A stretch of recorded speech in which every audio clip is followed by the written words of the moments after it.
Outro dia alguém que frequenta a IBAGE perguntou para mim: a igreja aplaude demais, né? Eu falei assim: é para ele sempre.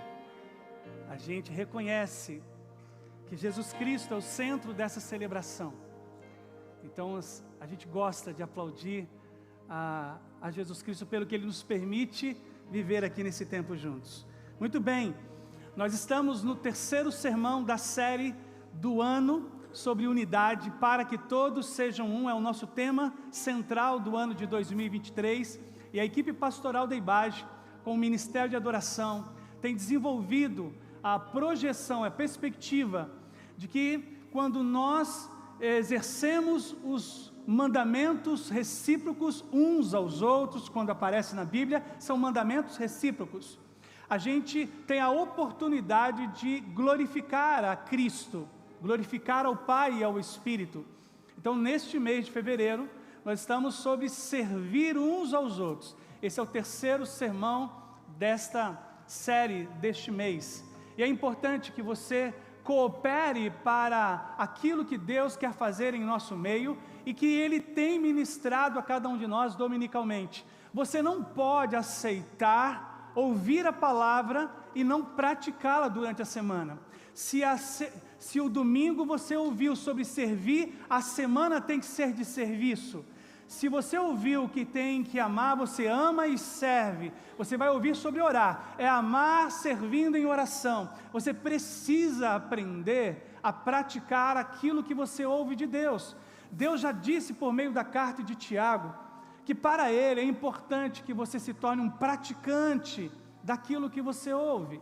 Então, preste atenção a esse conselho bíblico. Hoje nós vamos falar sobre esse tema: quanto maior for a sua projeção, mais servo você deve ser. O texto é Mateus capítulo 23, queria que você abrisse comigo lá, apenas 2 versículos. Mateus é aquele apóstolo que trabalhava na coletoria de impostos para Roma, e Jesus o chama e ele rapidamente entrega a função que ele exercia, por causa daquilo que lhe foi oferecido com um maior valor. Mateus significa presente de Deus, e ele escreve no seu evangelho, capítulo 23, versículo 11, palavras de Jesus: o mais importante entre vocês deve ser servo dos outros, pois os que se exaltam serão humilhados, e os que se humilham serão exaltados.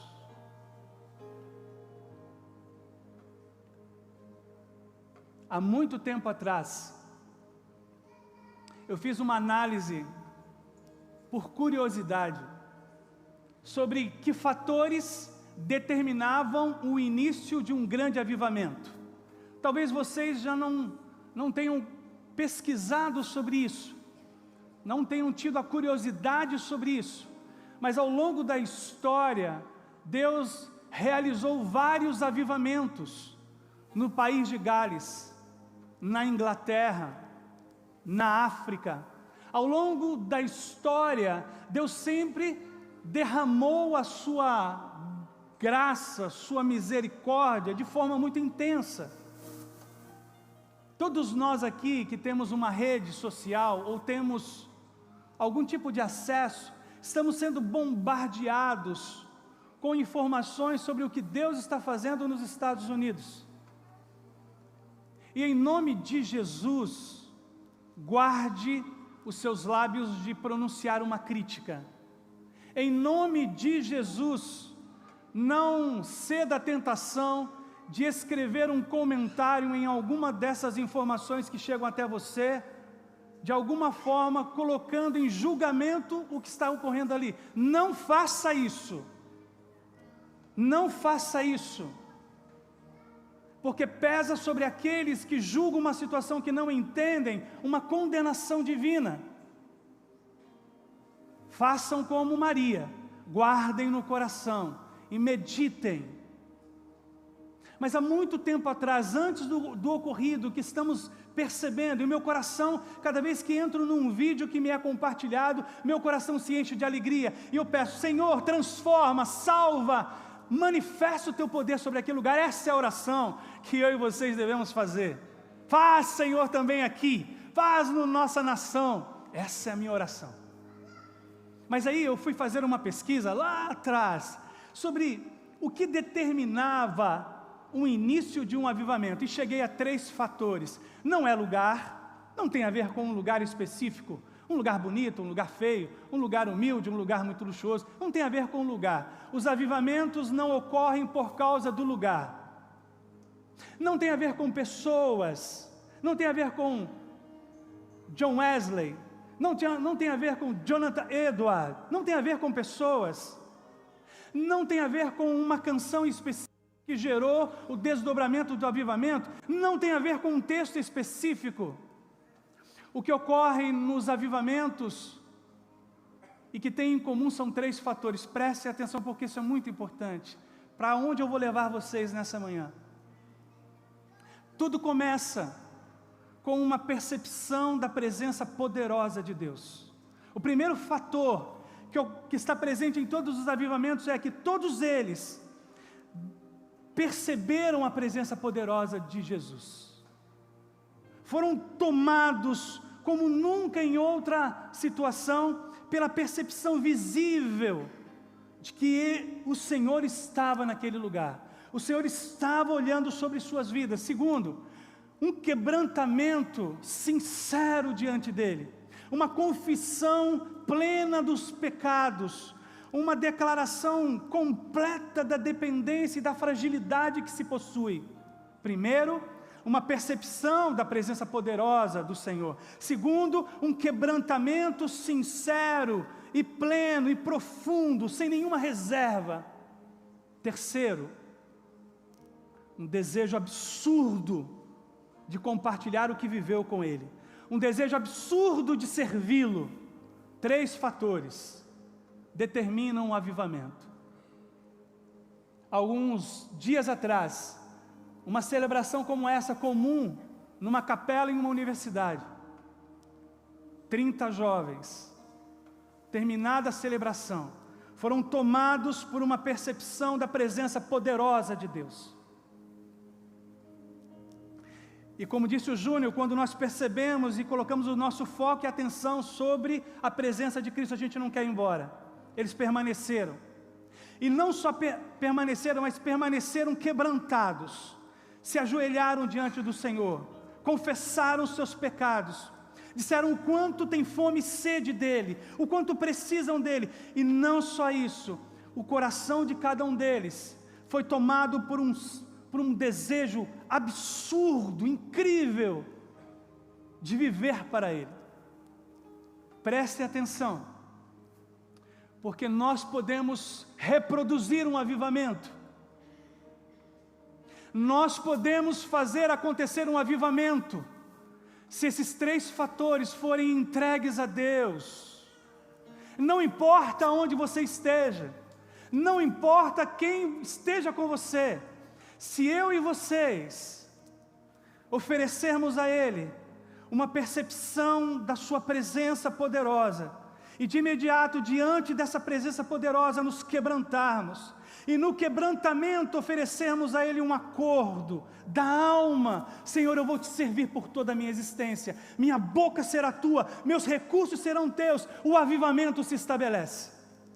Não importa se num salão de cabeleireiro, não importa se dentro de um ônibus alternativo, o avivamento visitará. É sobre isso que eu quero falar nesta manhã. Eu quero iniciar com vocês pensando sobre a presença de Deus. Pensem agora em alguém que vocês admiram muito. Pensem em alguém que vocês, se tivessem a experiência de ter um contato pessoal, vocês teriam o coração aquecido. Pensem em alguém que, se cruzasse aquelas portas e você soubesse que ele entrou neste lugar, o ambiente seria outro para você, ganharia um valor imensurável. Pense em alguém em quem você, de alguma forma, coloca os seus olhos de admiração. Pense no que esta pessoa fez para ganhar a tua admiração. Pense agora nas obras que essa pessoa desenvolveu em vida, se ainda viva ou se morta, para merecer a tua contemplação. Pense nisso agora. Porque não há uma só pessoa que eu admire, que se compare a Deus. Não há uma só pessoa em toda a minha existência, em todos os meus estudos acadêmicos, em todas as minhas relações sociais, que se compare ao que eu sinto diante da presença de Deus. E eu quero te contar um pouquinho sobre Ele. Ele é o Criador do universo. Segura aí, eu sei que vocês vão ser tentados a aplicar, não clica não, segura, porque eu estou preparando aqui. Ele criou o sol, que nos faz falta no inverno, que a gente fica pedindo que ele venha, esse tempo de chuva. Os jovens e adolescentes do nosso retiro de carnaval, lá, estavam orando por dias de sol. Ele criou o sol, esse que eu vos falo, que está aqui neste lugar. Ele criou o sol, que nós habitualmente temos contato com ele. Nenhum de nós aqui vai profundamente analisá-lo se não optar pela astronomia como ciência de estudo. Mas nós sabemos que é uma bola de fogo enorme. Imagine que essa bola enorme fosse oca. Dentro dela não tivesse nenhuma massa, uma bola. Os astrônomos calculam que se o Sol fosse oco, não havendo nenhuma massa, seria possível colocar 1.200.000 planetas Terra dentro dele. Se o Sol fosse oco, como bolinhas de gude, o planeta Terra, 1.200.000 planetas Terra, poderiam ser colocados dentro do Sol. Estou falando sobre quem criou o Sol, está aqui nesta manhã. Agora, esperem, não é esse aqui, esse. Eu apresento a vocês a estrela Canis Majoris. Os astrônomos encontraram por telescópios superpotentes essa estrela, numa constelação com esse mesmo nome, Canis Majoris, em latim cão maior. Calma, eu vou mostrar para vocês diante de quem nós estamos nessa manhã. Falei para vocês sobre o Sol. A Canis Majoris está a uma distância de cerca de 5.000 anos-luz. O que significa isso, pastor Marcos? Que se nós pegarmos um avião e se nós o mantivermos numa velocidade de 900 km por hora, demoraremos 1.100 anos para chegar na Canis Majoris. 1.100 anos para chegar nela. Tá, já entendi qual o tamanho dela. Estão preparados? Cantar grandioso és tu, sem essa percepção, te faz cantar só uma canção. Mas a Canis Majoris, se ela também for oca, cabem dentro dela 3.200.000.000 de planetas Terra. Oh Deus, como o Senhor é grande! Ele criou a Canis Majoris, e está aqui nesta manhã. Quem que você admira se compara a Ele? Quem em obras que possa ter composto? Seria Beethoven que o nosso coração estremeceria? O que se compara a quinta de Beethoven com a Canis Majoris? É um cantor? É um ator? Que filme que ele atuou que possa se comparar à obra de Canis Majoris? Por isso que nós temos que atentar para o avivamento como uma percepção da presença poderosa de Deus.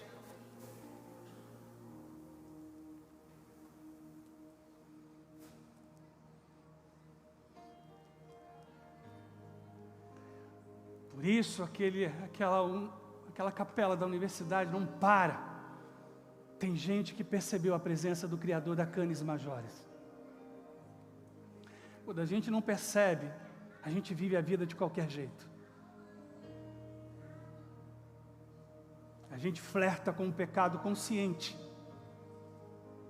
Mas quando a gente sabe que se deita num leito para sofrer uma cirurgia, e ao lado da gente vem o Criador de uma estrela dessa dimensão, a gente não tem medo de nada, de nada. O que pode nos dar medo, irmãos? Se eu tenho ao meu lado alguém que criou trilhões de galáxias, bilhões e bilhões de estrelas, e sustenta tudo isso na palma de suas mãos, por que ter medo? De quem nós poderíamos ter medo? De governo? De dias difíceis? Jesus disse: aqueles que o Pai me deu estão na palma de minhas mãos. Por que termos medo? Prestem atenção, porque isso é muito especial. Essa semana, enquanto eu estudava sobre a Canis Majoris, meu coração foi invadido por uma presença, por um senso de presença de Deus. Eu disse: ó Deus, por que eu sou tão mesquinho? Porque às vezes eu tenho medo, Senhor. Porque eu peco contra Ti, Senhor. Porque eu tento Te enganar. Tu és tão grande, Senhor. Tu és tão poderoso. Porque eu duvido de Ti. Porque eu acho que o Senhor não cuida muito bem da minha família. Oh, Deus, me perdoe. Senso da presença de Deus gera quebrantamento. Quebrantamento gera senso de serviço. Pensem nisso. Pensem nisso. E aí Jesus vai explicar como é o coração dele. Aquele que andou sobre a superfície da Canis Majoris há milhares de anos, quando ele trouxe tudo à existência. João 1, o Evangelho de João capítulo 1 diz isso. Tudo que foi criado, tudo que veio à existência foi pela palavra dele. O Verbo encarnado.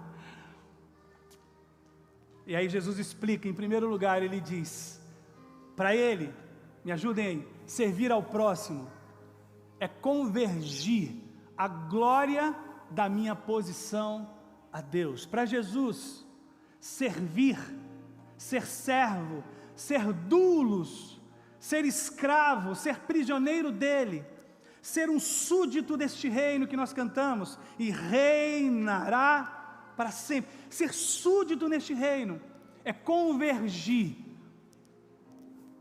a glória da minha posição. Que posição? A minha de pastor. A glória dessa posição aos olhos humanos tem que ser convergida para Deus.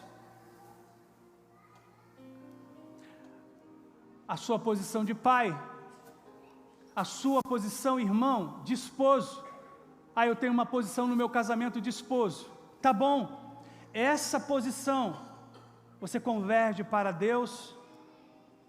A sua posição de esposa, a sua posição de filho, sua posição de empregador, um empresário, sua posição na sociedade, convergir. Por isso que ele disse, o mais importante entre vocês, deve ser o servo de todos. De que vale a nossa vida, irmãos? Humilhando o outro. Se tem alguma coisa que eu já apanhei, irmãos. Eu já apanhei na minha adolescência. Vivi em brigas para defender pessoas por causa de alguma humilhação. Irmãos, eu odeio bullying, porque eu sofri muito bullying na minha infância. Eu vi muito bullying nas escolas. Eu odeio piadinhas que todo mundo diz: mas é mimimi. Não faça piadinhas depreciando o outro. Não, eu não gosto de piada que faz com mulheres loiras e a gente ri. Não faça isso. Sim, você tem que lutar contra. Não deprecie ninguém. E lute contra isso. Porque a minha posição deve servir para a glória de Deus, por amor ao meu próximo, para amá-lo, porque Deus o criou à sua semelhança, e Jesus me ensina que eu devo amá-lo. E aí tem uma frase que eu escrevi para mim mesmo, porque as frases que nós escrevemos são para nós mesmos. Por favor, me ajude. Toda vez que retenho para mim mesmo o serviço que deveria oferecer ao outro, diante da posição que pela graça de Deus me foi concedida, recebo a glória que só a Deus é devida. Irmão, abra portas. Irmão, construa pontes pela posição que Deus lhe deu. Não feche portas. Não construa muros. Use da sua posição para abençoar outros. Ontem eu estava com a nossa juventude no retiro. E alguns vieram até mim e disseram: pastor, obrigado por cuidar da gente. Que cuidado eu ofereço? Na posição que nós assumimos diante da sociedade, nós deveríamos mais servir do que ser servido. Jesus está ensinando isso. O Criador da Canis Majores. Segundo, Jesus está afirmando que os que se exaltam serão humilhados. Eu não sei como as pessoas te reconhecem. Se alguém já disse que você é muito orgulhoso. Às vezes pessoas dizem isso num tom de brincadeira, mas é sério. Um dia, na minha relação conjugal, a Andréia, numa discussão, disse: você é muito orgulhoso. E aquilo feriu o meu coração. Mas ela me pegou num momento especial. Eu estava refletindo aquela semana sobre mudança. E eu disse: amor, eu vou colocar isso diante de Deus para eu mudar. Porque eu não quero ser orgulhoso. Porque eu aprendi que o orgulhoso, ele recebe resistência de Deus. Deus resiste aos orgulhosos. E eu passei a fazer do meu casamento a primeira instância de reconhecimento de uma humildade. Porque humildade, gente, não tem nada a ver com posição socioeconômica. Tem a ver com virtude. E virtude você pode experimentá-la, porque é um fruto do Espírito. Ele vai humilhar o exaltado, não importa quem seja. O nome dele é Nabucodonosor, imperador babilônico. E um dia, andando pelo palácio suspenso da Babilônia, você já ouviu falar sobre isso? Os jardins suspensos da Babilônia. Um dia, diz lá o livro do profeta Daniel, caminhando nesse jardim, ele solta ao céu: ó Babilônia. Palavras que estão na Bíblia. Nabucodonosor, ele joga aos céus a seguinte expressão: ó Babilônia, que eu construí para a minha glória. Uma semana depois, ele cai de cama, fica doente e entra num estado de loucura. A Bíblia diz que ele vai parar no campo, um monarca, um imperador, com potência de conquista mundial. Naquela época, Babilônia era a potência mundial. O texto bíblico diz que ele entra num estado de loucura e ele vai pastar como os bois no campo, dorme no sereno, louco. Algum tempo depois ele volta à sanidade. Ele pergunta para alguns servos e seus conselheiros dizem: você ficou louco por um tempo, a gente não sabia o que aconteceu. Cai a ficha dele e ele diz: eu sei por quê. Porque eu me exaltei diante daquele que rege toda a história do mundo. E diz a história bíblica que Nabucodonosor, ele se humilha diante do Senhor. E eu acredito numa conversão na Babilônia, porque ele faz uma declaração que só quem recebe o Espírito Santo de Deus pode dizer. Ele abate os que se exaltam. Eu não sei se você é assim na sua casa, eu não sei se você é assim na empresa que você trabalha, orgulhoso, prepotente, se acha melhor do que os outros, olha para alguém na rua e acha que você é melhor do que ele, olha para um mendigo dormindo debaixo de um viaduto e se acha melhor do que aquele. Eu não sei se você é assim, mas se você é, irmão e irmã, a palavra desta manhã é para nós. Ele vai humilhar você, ele vai te abater, porque ele é assim. Ele não consegue de forma alguma admitir exaltados na terra que não tenham sido erguidos por ele e que nesta exaltação tenham uma vida de dependência dele.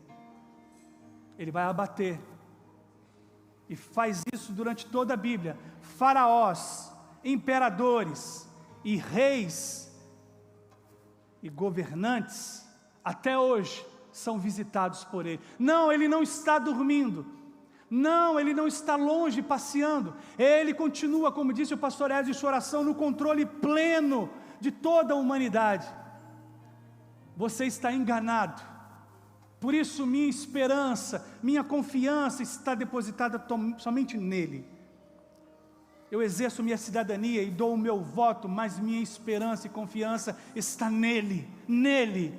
Aquele que não tem mandatos, aquele que não sofre impeachment, aquele que não pode ser deposto, o governador do universo, o criador da canis majores. E aí eu tenho uma frase, e aí eu tentei resumir isso para mim mesmo. Existem pessoas, preste atenção, que não se deram conta ainda do estado de humilhação a que foram sujeitadas por Deus, para que experimentem a beleza de uma vida de humildade. Isso aqui é um perigo.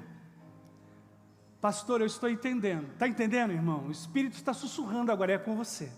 É para você essa palavra.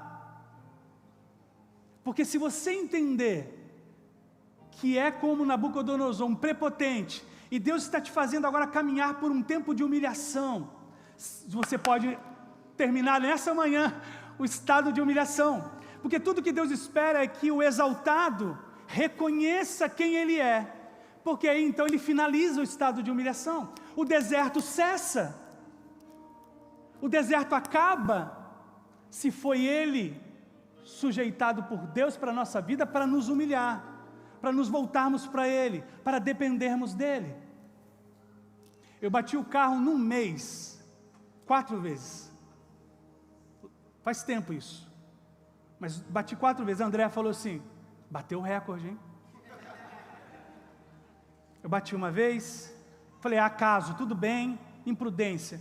Bati a segunda, tenho que melhorar. Bati a terceira, na quarta, Deus falou assim para mim, você vai continuar com isso mesmo? Você quer fazer esse jogo comigo? Porque virá a quinta, porque eu era materialista, apegado ao meu bem. No dia em que eu entendi isso, eu me ajoelhei, orei e disse, Senhor, me perdoa, me perdoa. Nunca mais eu bati o carro. Nós podemos pôr um fim no estado de humilhação a que Deus nos sujeitou, porque Ele nos ama demais para nos deixar prepotentes. Ele nos ama demais para nos permitir viver orgulhosos, porque não há possibilidade de vivermos o propósito divino no orgulho, só cabe o propósito divino num estado de humildade. Por isso Ele usa Davi, por isso Ele usa Moisés, homem mais manso, por isso Ele usa Abraão, Gideão, Esther, homens e mulheres que entenderam diante de quem estavam. Terceiro e último lugar, sobre a ótica de Jesus. Somente os que se humilham serão exaltados. Deixa eu te explicar, o se é muito importante nessa conjunção. Tem gente que acha que o patrão humilhou e Deus vai exaltar. Não, Deus não está falando isso. Deus não está falando que os humilhados serão exaltados. Ele está falando que quem se humilha. A André soltou uma palavra para mim quando eu bati a 4ª vez. Ela me humilhou. Ela disse, vai bater o recorde. Ela me humilhou. Não, Deus não está falando que na humilhação Ele me exaltará. Ele está dizendo, se você se dobrar diante de mim e reconhecer, eu te exalto. Irmãos, é diferente. Eu já ouvi canções do tipo, quem me viu num dia não sei o quê, não é isso? Quem me viu na humilhação vai ter que me ver. Gente, esquece esse negócio. Quem me viu passar pelo não sei o quê, agora... Gente, não tem nada a ver com Deus isso. Não tem nada a ver com Deus. A gente ouve tantas coisas, e a gente fica reproduzindo e cantando. Quem me viu passar para a prova, não sei o quê. Ele te viu. E Ele espera que você se humilhe diante dEle. Ele espera que você se sujeite a Ele. Ah, quem se humilhar debaixo da minha potente mão, eu no tempo oportuno o exaltarei. Ah, essa manhã pode ser uma manhã encharcada da graça divina, se nós compreendermos. E aí vem minha última frase. Há uma diferença. Há uma diferença entre ser humilhado e se humilhar. A primeira é uma ação sofrida e imposta, mas a segunda, se humilhar, é uma iniciativa e uma autoimposição. Eu me autoimponho que eu preciso me humilhar diante dele. A gente vai ter a oportunidade de fazer isso, sem que nenhum outro saiba que nós estamos fazendo isso, porque a alma pode declarar isso diante de Deus. E eu quero encerrar fazendo você lembrar da maior cerimônia que os apóstolos experimentaram. No final do ministério de Cristo, o Senhor os coloca diante dele depois de uma refeição. E eles não sabem o que Jesus, porque Jesus era surpreendente. Jesus era mais ou menos assim. Jesus, para onde a gente vai hoje? Não sei, o Pai vai nos guiar. Aí um olhava para o outro e dizia, vamos lá. Jesus, como é que vai ser o dia hoje? Não sei, o Espírito está nos guiando. E aí tinha multiplicação de pães. Pedro anda sobre as ondas do mar. Aí acordava no outro dia, Jesus, como vai ser essa quinta-feira? Não sei, o Espírito vai nos guiar. Então, Jesus sempre era uma caixinha de surpresas para eles. Então Jesus os assenta diante dele, todos assentados. Jesus vai lá dentro, pega uma bacia, pega uma toalha e dobra sobre o braço, e vem na direção deles. Eles começam a suar frio. Eles sabem o que significa uma bacia e uma toalha dobrada sobre o braço. Era assim que o escravo de menor importância numa casa se portava. O escravo ficava à porta como anfitrião, com uma toalha e uma bacia. E os convidados, quando chegavam, ele se abaixava, lavava os pés empoeirados da Galileia, secava, e então ele passava, seja bem-vindo. Ele se levantava, vinha o próximo hóspede, ele se abaixava de novo. Eles sabem que não vem coisa muito simples por aí não. Então Jesus vem com uma bacia e uma toalha. Ele se abaixa diante de João. E João começa a chorar. Jesus, o que você vai fazer? Tira as sandálias de João. E os outros 11 de olhos no João. O que Jesus está fazendo? Ele é o Criador do universo. Ele é o nosso mestre. E Jesus lava os pés de João, seca os pés de João. Deve ter levantado João e dado um abraço nele. Então eles acham que acabou. Ele diz, não pode se assentar. Ao lado de João está Judas Iscariotes, que vai traí-lo. E ele se abaixa. Ele tira as sandálias de Judas Iscariotes, lava os pés de Judas, levanta. Nós precisamos entender o que isso significa. Ontem, pais presentes aqui dos jovens e adolescentes que estão lá no nosso retiro. Ontem, eu desafiei o pastor Márcio, vamos fazer essa cerimônia lá? Vamos fazer a liderança lavar os pés dos adolescentes e jovens. Ah, vocês deviam ter estado lá.